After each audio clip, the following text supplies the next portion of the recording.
pero si lo entiendo, poeta entre rejas. El poeta El poeta entre rejas, Sí. vale, calle Real. Perfecto. Y me traes a este edificio que yo lo conozco como la biblioteca, la Casa de la Lectura. Es que es una biblioteca, la Claro. Casa de la Lectura. Es que estos los segovianos tienen que darse cuenta de que estamos en una biblioteca. Pero claro, me cuadra lo de poeta, pero las rejas, bueno, más Bueno, allá de pero las de las ventanas, Es que ¿no? tú sabes que a los segovianos, cuando les hablas de la biblioteca pública, de la biblioteca de la calle Real, todo el mundo te va a decir la cárcel vieja. Claro. La cárcel real. Claro. Porque es que desde el siglo XVI en adelante es una cárcel. Esto era una cárcel. Era la cárcel de Segovia, la cárcel Pero real. tal y como lo vemos ahora, el edificio. Básicamente, el edificio que tú estás viendo es un edificio que básicamente es de ese periodo, nada más que veas las espadañas que tiene. Bueno, realmente ocupa un espacio donde antes había otros edificios históricos. No era una cárcel. No, obviamente no. Antes era, por ejemplo, mucho antes, en el siglo XI, en el siglo XI, lo que aquí había era un convento de monjas cistercienses. Y luego, un poquito más allá también, estaba la iglesia de San Briz.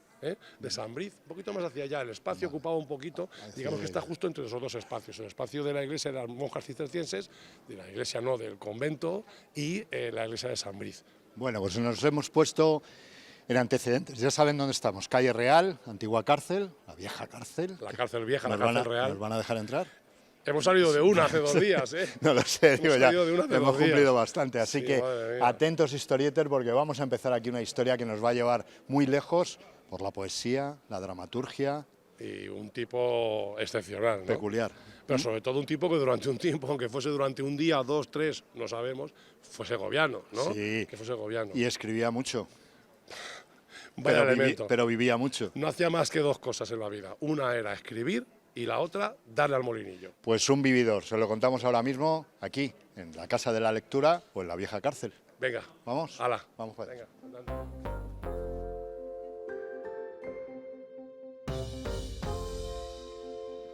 Estamos dentro de la Casa de la Lectura, De la biblioteca. de la biblioteca, porque biblioteca hay una. Un Sí. organismo, quiero decir, aunque haya dos. Lógicamente, no son 2, es una biblioteca que tiene 2 espacios. Estos espacios coordinados y los segovianos tienen que saber que pueden utilizar este espacio y el otro espacio, pero que es la biblioteca suya, la biblioteca pública segoviana, ¿no? Biblioteca de Segovia, Casa de la Lectura, cárcel, monasterio, me has dicho. Por debajo, Tantas en y la tantas ruina. cosas. Bueno, de hecho se hizo una de las remodelaciones, aparecieron restos arqueológicos compatibles con una domus romana. O sea que imagínate, es decir, es una mezcolanza de todo. Bueno, fíjate, estamos junto a unos arcos románicos clarísimos, ¿no? Esto no pertenecía... No, esto está sacado de la dónde iglesia de se San trae? Medel, San Medel en Valseca. Entonces, esto es un poco la idea de lo que es este edificio, en general de lo que es Segovia. Segovia es una mezcla ancestral, cultural, de todo lo que ha habido y esperemos de todo lo que pueda haber. Hay una cosa que a mí me llama poderosamente la atención, ¿no? Y es que esto, cuando se constituye como biblioteca, en la primera mitad del siglo XIX, en 1842-43, se coge un edificio público que ahora había sido una cárcel y se convierte en una biblioteca. Es decir, el uso que se le da a un edificio histórico es el uso de biblioteca. Muy bien, ¿no? Hoy en día, ¿qué Porque sería? sería un restaurante, Un seguro, restaurante, ¿no? un bar, ¿no? Es decir, ¿qué hace falta en esta sociedad? Pues muchas más bibliotecas y mucho menos bares, con todo mi respeto hacia los hosteleros segovianos, que son los mejores del mundo, pero más bibliotecas, más lugares para el aprendizaje y la investigación. Para disfrutar. Entonces, un poco a parches si se construyó. Es decir, tenemos una mezcla de todo. Esto nos decías el origen, bueno, quedó aquí como tal. Nosotros vamos a tirar un poco hacia atrás en el tiempo para ver esa antigua cárcel. Sí, sí, claro, lógicamente. Bueno, la cárcel se constituye, ya en el siglo XVI hay una cárcel. Todos los concejos tenían cárceles. Hicimos un programa De cárcel en cárcel, la temporada pasada yendo de cárcel en cárcel, viendo cómo hay una necesidad para encarcelar a aquellos que incumplen las normas del concejo, en este caso los fueros y luego posteriormente las leyes. Las cárceles, bueno, los edificios en Segovia ha habido varias cárceles, no solo esta, porque el Alcázar también fue cárcel del Estado, cárcel del Reino, hasta que Carlos III lo constituye y lo conforma como Real Colegio de Artillería, ¿no? Y de hecho lo reforma y traslada la función de cárcel aquí, como se ve en una de esas placas, ¿no? En el propio proceso del reinado de Carlos III, cómo se implementa la cárcel real de Segovia. En 1842 esto cambia por la desamortización de Mendizábal. Es decir, esa desamortización que en teoría se constituye o se desarrolla para esos territorios, ese suelo que no tiene utilidad, que está en manos muertas, especialmente de la Iglesia Católica, poder devolverlo a la sociedad y que genere productividad, también produce un saqueo del patrimonio salvaje. Entonces, el Estado se encuentra con cientos de miles de ejemplares, de libros, de documentos. Muchos de esos libros se traen aquí y se constituye esta cárcel como biblioteca. Biblioteca Pública Segoviana, ¿no? Muchos de estos libros además eran incunables, que fueron catalogados, estudiados y trasladados a la Biblioteca Nacional Española. Esto lo ha estudiado en profundidad nuestro querido Fermín de los Reyes, ¿no? Le mandamos un saludo. Claro, a Fermín siempre, ¿no? Entonces se lo ha estudiado y muchos se pierden, otros se vendían por arrobas. Los libros, al peso de los traperos. Es decir, afortunadamente una buena colección constituye la base para esta biblioteca que los segovianos pudieran vivir de ella, ¿no? Esta biblioteca va a funcionar así durante todo el siglo XIX. En el siglo XX, cuando empieza la Guerra Civil Española entre el 36 y el 42 aproximadamente, también se utiliza como cárcel provisional. O sea, se vuelve a la utilización previa que tenía el edificio. Obviamente, en plena guerra civil hay otras cárceles, ¿no? Está el Castillo de Cuéllar, que también lo hemos contado, que se convirtió en cárcel, y por supuesto la Casa de las Caballerizas Reales en el Real Sitio San Ildefonso, en la Baja donde yo vivo, que también se utilizó como cárcel política durante la guerra civil. A partir de que se constituya la cárcel de la que hemos escapado hace un programa... Y aquí estamos otra vez. Estamos libres. Porque ha dicho que metían a la cárcel a quienes incumplían. A quienes incumplían las normas y los fueros. Nosotros permanentemente, sobre todo en el tema del vino, que siempre bebemos más de lo que permite el fielato. Ya hemos cumplido, hemos cumplido. Pues entonces, a partir de que se constituye esa cárcel, esta deja de tener sentido, continúa como biblioteca pública y hasta hoy en día. Es importante el pensar que la Biblioteca Pública de Segovia debe seguir estando aquí, porque es el corazón, es el pulso del barrio, del casco histórico de Segovia. Está muy bien el nuevo recurso, la nueva biblioteca es magnífica y maravillosa, pero por favor, no perdamos este edificio increíble. Con muchísimo encanto que nosotros vamos a recorrer ahora para hablarles... De nuestro poeta entre rejas. ¿Se llama? Lope de Vega. Lope de Vega estuvo aquí pisando este suelo. A lo mejor esta rampa no. Esta no. Esta rampa no. Y seguramente a empujones. Sí, seguro que no entró tranquilo. Porque por lo que le trincan, pero claro, es que Lope de Vega, queridos historietas, se llevó muchos empujones en la vida, porque menuda persona, que no personaje. Bueno, ya les hemos dicho antes que era vividor. Vamos a explicar lo del molinillo. Bueno, escribía mucho también, escribía mucho. Tanto como el molinillo, ¿eh? Bueno, venga, vamos a disfrutar del edificio. Mira los canecillos. La casa de la lectura. Todo los canecillos, qué pasada, ¿eh? Las arquivoltas, joder, qué maravilla. Sitio, lugar para... Bonito Segovia, lugar para leer. Como la Segovia, ¿eh? Claro.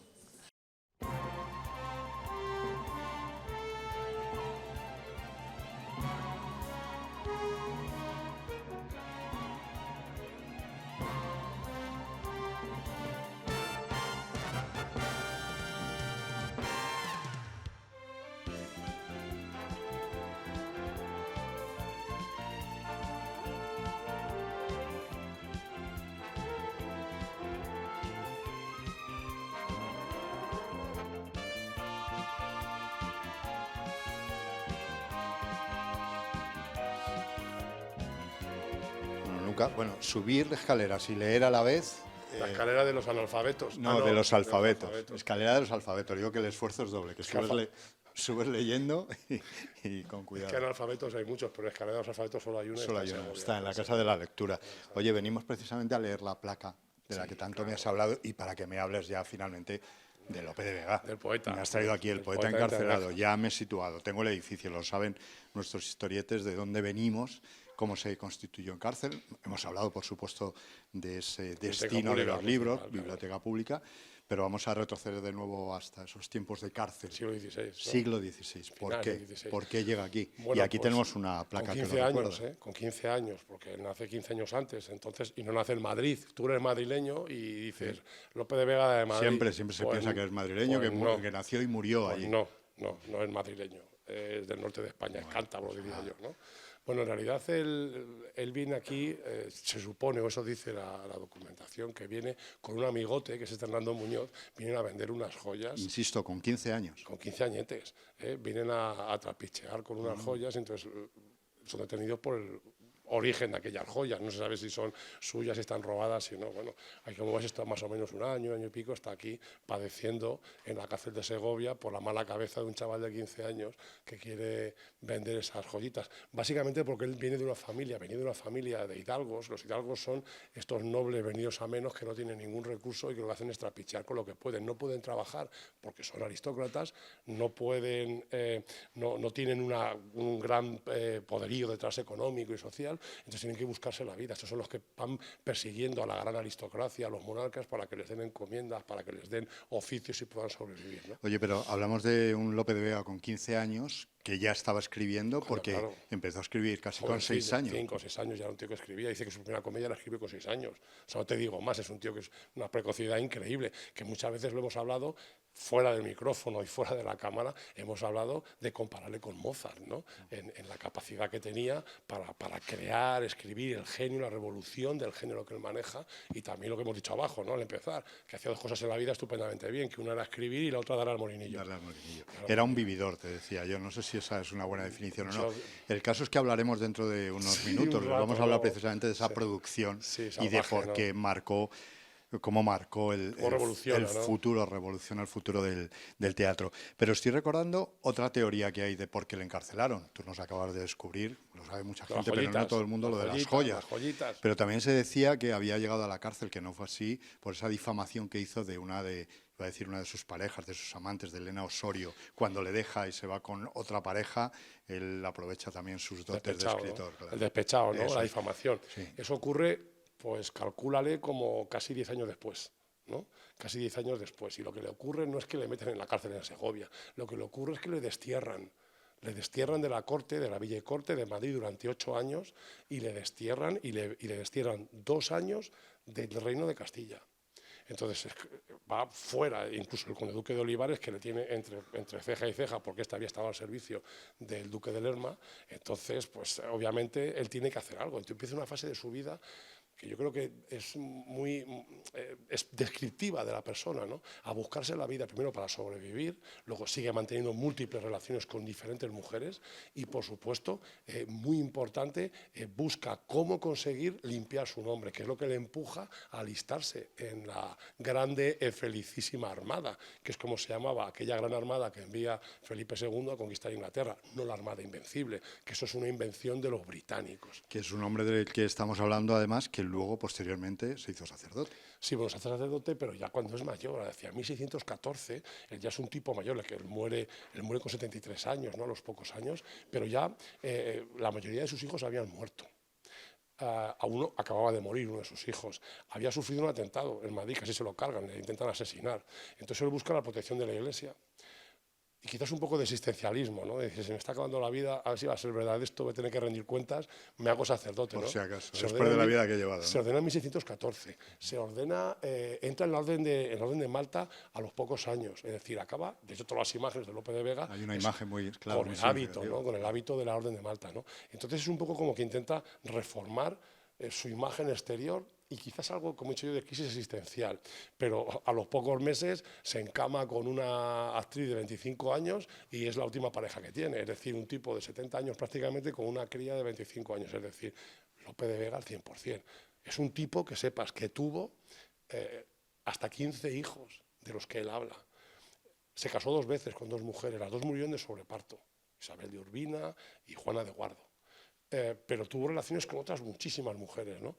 Hay un caso muy divertido que dicen que de esos hijos, que tuvo 2 hijos de mujer no conocida o mujer desconocida. Y esto es una cosa... ¿Cómo es posible? Sí. ¿Cómo es posible tener hijos de una mujer desconocida? Ante una mujer tiene hijos de un hombre desconocido, pero al revés, está muy mal explicado en algunos datos biográficos de él. Es decir, si algo conoces en tu vida, pues era tu madre, ¿no? Entonces el caso lo que quiere decir es que Lope de Vega no tenía control sobre los hijos que tenía. Él sí que tenía... No me refiero a control, que no se preocupara por ellos, porque sí que lo hacía. Esto es uno de los problemas que tenía él económicamente y quizás algo que le empujaba a trabajar, aparte de la pasión que tenía, la necesidad de que todo ese séquito que arrastraba pudiese sobrevivir gracias a su trabajo, ¿no? Solo sobrevivió finalmente una, que además Sí, también siguió la estela profesional de su Sí, padre. era una monja, Creativa. Sor Marcela de Félix. Sí, una dramaturga. Suena raro decir dramaturga, ¿verdad? Porque eso es un micromachismo. Pues tiene que sonar magníficamente Dramaturga. bien. Dramaturga. Bueno, aquí en esta Casa de la Lectura, en Segovia, ya lo saben, hay un recordatorio de todo esto que les hemos contado en esta placa que ahora les mostramos, el Fénix de los Ingenios. ¿Quién le llamaba así? El monstruo de la naturaleza, Cervantes, uno de sus enemiguis o de sus amiguis, ya hablaremos de eso luego. Eso ¿no? lo vamos a contar De luego, los pero nos amiguis vamos y enemiguis a de seguir Lope. descubriendo espacios Sí. de este lugar y de hablar un poco también de esa cantidad, de esa producción de obras que hay es que decirlo, ¿no? impresionante. Y cómo transforma el teatro. Vamos a leer.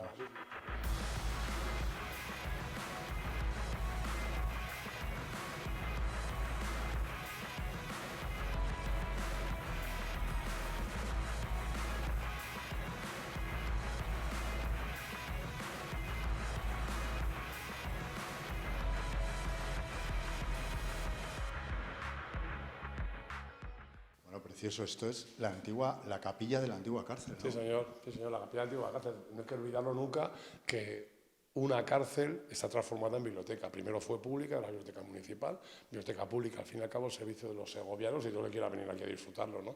Pero es espectacular, ¿eh? Esta cúpula con esas pinturas que creo que son... De los años 50, ¿no? Sí, bueno, de hecho, lo que estamos viendo es la reconstrucción, ¿no? O la adaptación de esta sala a una de las... el nombre que tiene de Luis Javier Moreno, ¿no? Es como se llama el donante de una colección de libros maravillosa de casi 11.000 volúmenes de humanidades, que forma uno de los fondos de las colecciones de esta biblioteca y que recibe esta sala ese nombre en su honor, ¿no? Por la donación tan increíble que hizo, ¿no? Bueno, un rincón fabuloso de esta Casa de la Lectura, les seguimos recomendando que vengan aquí. Aquí arriba estaría la campana que hemos visto, lo han visto Claro, ustedes bueno, y recuerda que anteriormente. en la puerta también hay un farolillo que gira justo donde verdad. está la imagen de la Virgen de los Remedios, ¿Y ¿no? por qué? Bueno, nos ha contado mi amigo Juan Pablo, que lo hemos encontrado en Sí. la puerta, Juan Pablo, nos acordamos de ti, nos ha contado que ese farolillo se giraba y se encendía cuando iba a haber un ajusticiamiento de alguno de los presos de la cárcel, que son este tipo de cosas que se llama memoria viva, ¿no? Historia viva, cosas que se cuentan. ¿Hay documentación al respecto? No lo sé, igual sí, igual no. Bueno, pero bueno, Juan Pablo, gracias. Claro, es un buen detallito de este edificio. Nota a pie de página, Juan Pablo. Lo ponemos aquí, ahí vais. Bueno, que decía, hemos apuntado antes cuando estábamos viendo la placa de Lope de Vega, hablando un poco de, me decías tú, es que escribía desde los 6 años. Sí. Evidentemente tuvo una producción espectacular, quizá el más prolijo, ¿no?, de los escritores, de los dramaturgos. Pero bueno, si es que le crearon hasta un credo. Pero hablamos de miles de títulos. Le crearon hasta un credo. Credo en Lope, Ya, imagínate, ya, ¿no? ya. Porque era como una divinidad lo que hacía este hombre. En números redondos, pues fíjate, 3.000 sonetos, 5 novelas, 4 novelas cortas, hasta 1.800 comedias. Cuenta Montalbán que llegó a escribir Lope de Vega. Decía que escribía una comedia en una noche. Que llegaba, se sentaba y escribía una comedia. Cerebro privilegiado. Claro, además él coincidió en el momento de la explosión del teatro, ¿no? Estamos hablando no solo de él, estamos hablando de Tirso de Molina, de Calderón de la Barca, y fuera de aquí de España estamos hablando de Shakespeare. Entonces te quiero decir que es el momento en el que el teatro explota en las sociedades europeas. Y él marca esa revolución, porque él introdujo algunos cambios que le trajeron, bueno, algunas enemistades también. Algunos enemiguis, ¿no? Que Como luego hemos dicho hablaremos de antes, ¿no? ellos, sí. Pues efectivamente, porque él lo que hace es romper el orden y la forma del teatro clásico, grecorromano, o lo que se dice el modelo del teatro establecido por Aristóteles, o el teatro aristotélico, que establece que una obra de teatro, lo que se cuenta, lo que ocurre, la acción, está unida, es decir, hay una unidad de acción. Esto quiere decir que el teatro, lo que estamos viendo, ocurre en el mismo lugar y en el mismo día, y además es una única historia. Pero Lope, esto se lo pasa por el arco de los... El arco que tenía que el arco de San Medel, cárcel, ¿no? Por el arco de San Medel se lo pasa. ¿Y qué es lo que hace? Pues en una obra de teatro el tipo genera más de una historia, 2, 3, y además en diferentes lugares, en diferentes espacios, ¿no? Esto provoca, bueno, sí, es lo que llamaban los italianos el imbroglio, ¿no? El embrollo, ¿no? La mezcla de montones de historias, pero bueno, el teatro al final, hoy en día, ¿cómo es el teatro? Cuando vas al teatro, ¿qué ves? Una única historia contada sobre unos personajes en un lugar, puede ocurrir. Luigi Pirandello lo hacía en una de sus obras de teatro. Historias entrelazadas al final. Pero al final, pero lo que es la vida. Y eso ha llegado al cine también, claro. Lo que es la vida. Hay una narración principal, una línea principal y luego hay secundarias. Y esto es lo que da riqueza, ¿no? Pero esto es Lope de Vega. Lope de Vega era tan prolijo como tú has dicho. Lo hemos comparado con Mozart. Es una persona que supera todo lo inimaginable en la producción. Es decir, es que Lope de Vega llena una biblioteca él solo, con lo que generó. Es decir, es tan importante que él era consciente de la importancia de su obra y luchó y pleiteó para conseguir algo que hoy en día llamamos derechos de autor. Es Algo decir, parecido a aquello, ¿no? Claro, él luchaba con eso, para tener control sobre lo que había escrito y las copias que los otros hacían de lo que él escribía. Básicamente porque siempre estaba boquerón, como hemos dicho antes, ¿no? Estaba boquerón porque tenía un séquito de 3 pares de narices, 15 hijos, 5 mujeres, amantes, todos los que vivían con él, las compañías de teatro, pues tenía que sacar dinero de cualquier lugar, ¿no? Entonces él no consigue los derechos de autor, pero sí consigue una cosa, consigue tener control sobre las correcciones de las copias que se hacen de sus obras. Y esto es el paso inicial para llegar a los derechos de autor, ¿no? Y esto lo hace Lope de Vega. Por tanto, es tan importante, ya te digo, es el Mozart español, Mozart era el Lope de Vega de la música. Español. Te iba a preguntar si hablábamos de todo lo que ha escrito, los manuscritos, la mayoría Biblioteca Nacional. Están casi todos. Algunos, no todos. Ten en cuenta que, como hemos dicho, viven la explosión del teatro. Entonces, sus obras se representan casi nada más ser escritas. Esto se ve muy bien en una película muy famosa que se llama Shakespeare in Love, yo creo de Joseph Fiennes y Gwyneth Paltrow, en el cual se ve cómo se escribe una obra de teatro, que sale Shakespeare escribiendo Romeo y Julieta a toda pastilla, ¿no? Y cómo se representa y cómo evidentemente se va transformando, en función de que tenga una compañía ese libreto de la obra de teatro, lo va cambiando. Entonces, ese es el control que quiere Lope. Pero esto quiere decir que incluso en el momento de ser creada, a los 3, 4 meses hay 5, 6, 7 versiones diferentes, porque no solo hay un teatro en Madrid. ¿Cuántos teatros había en Madrid? Y en Almagro, y en Sevilla, y en Barcelona. Ahí estaba el prolijo de Claro. Lope de Vega. Bueno, Monstruo. nos vamos a hablar de los amigos y enemigos. Amigues y Claro, enemigos. porque esta idea del teatro entre las que le gusta mucho a algunos, sobre todo los que son clasicones, a los yayos clasicones, ¿no? Eso no les gusta. Se lo vamos a contar, pero espérate, ponte tú aquí con el Barbas. El otro día me dijo un historiete que ¿eres el Barbas o eres el Calvo? Y entonces estamos con Luis Javier Moreno. Le pedimos que nos haga una foto, Óscar.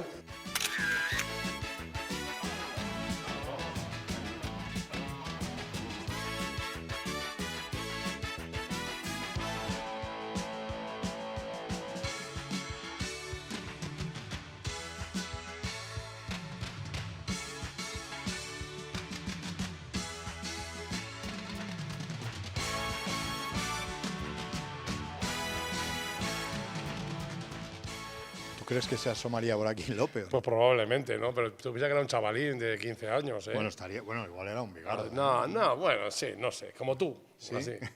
Pues tú eres madrileño y él no. Eso ya sabes tú. Mi madre, es verdad, ya me has insistido que no me lo recuerdes más. Mi madre decía que ser madrileño es un grado eso, ¿eh? Hombre, pero ahora nos has quitado a Lope de Vega ya. Ya, nada. Ya casi es más segoviano que... Segoviano un ratito. Un ratito. Pero por criminal. Oye, tendría las mismas vistas, ¿no? Lógicamente, Eso San estaba Martín, ahí, ¿no? claro, tío, San Martín estaba allí, menuda maravilla, menuda joya de Iglesia Romana, que hicimos un programa en ella, ¿te acuerdas? Estuvimos dentro. Uno de los historietas. Me decías antes, cuando estábamos en la antigua capilla, amiguis y enemiguis, porque claro, siempre que hay una revolución, siempre que alguien mueve los cimientos de lo que está ahí desde siempre anclado, se crean enemigos, lógicamente. Bueno. Y él movió un poco los cimientos de esa dramaturgia, ¿no? Lógicamente, él transforma todo aquello y eso provoca un enfrentamiento constante, ¿no? De hecho, la mala relación que tiene con Cervantes viene por ahí, ¿no?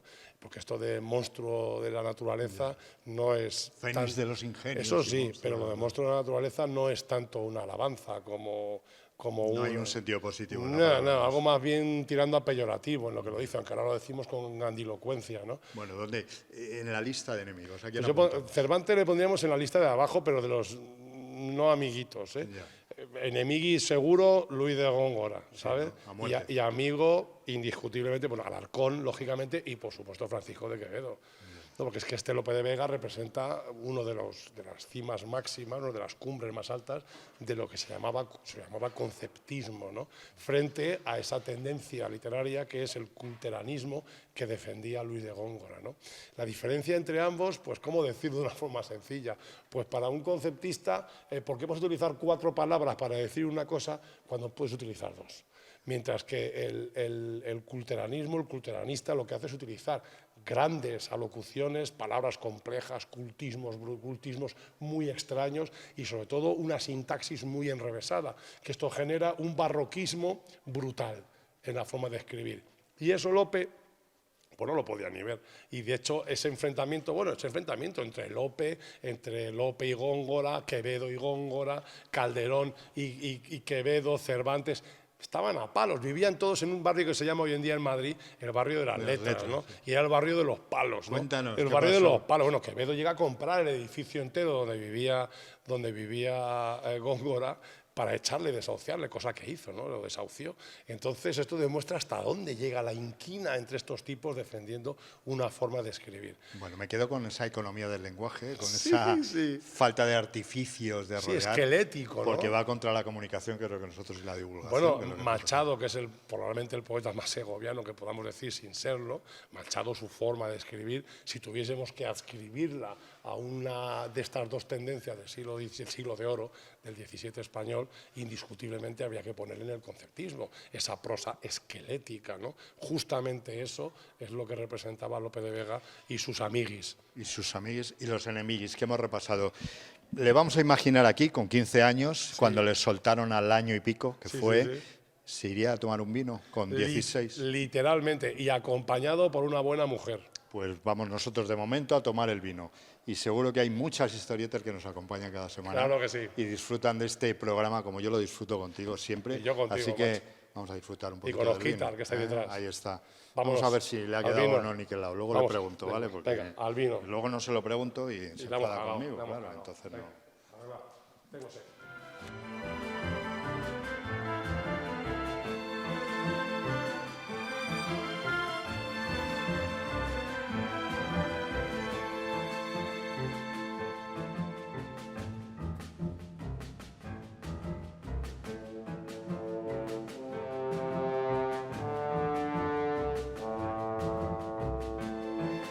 Al son de los arroyuelos cantan las aves de flor en flor, que no hay más gloria que amor, ni mayor pena que cielos. Esto es una maravilla, encontrar estos tesoros, porque venimos de hablar de Lope de Vega, lo saben ustedes, la Dorotea. Por cierto, este ejemplar, 30 pesetas de aquellos tiempos. Y de los años de Lope de Vega, prácticamente, ¿no? Bueno, pues es uno de los tesoros de Lope de Vega y uno de los tesoros que se encuentran aquí, precisamente en el Bar Socorro. ¿Cómo estás, Abelino? Muy bien, muchas gracias. Oye, qué rincón tenéis aquí. Muy agradable, ¿verdad? Yo me he traído hasta las gafas de leer porque sé que aquí se viene a comer bien y a leer. Y a leer lo que se quiera. Sí, sí, Oye, sí. ¿cuánto tiempo ya aquí en esta ubicación?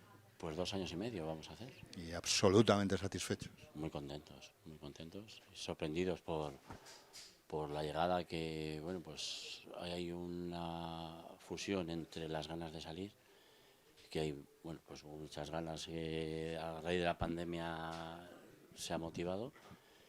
Y bueno, pues el buen tiempo que está haciendo, que está acompañando. El buen sitio, la buena comida, el buen vino y, por supuesto, una terracita que está justo enfrente de un sitio maravilloso. Era con Socorro, ¿verdad? Donde empieza la novela El Buscón Don Pablos de Quevedo, el amigui de Lope de Vega, ¿no? El amigui que le poníamos de los últimos, ¿no? Casi, de los amigos, digo. Sí, sí, los amiguis, era el conceptista, ¿no? Y enemigo de Góngora, pues qué mejor amigo que Lope de Vega. Oye, estoy pensando yo que esto conecta también con un programa anterior, hablamos de Memento Mori, hablamos del Carpe Diem, Góngora es Carpe Diem. No, Góngora no, Quevedo. Perdona, Lope de Vega es Carpe Diem, estaba pensando en los enemigos, que era Góngora. Góngora es el memento mori total, ¿no?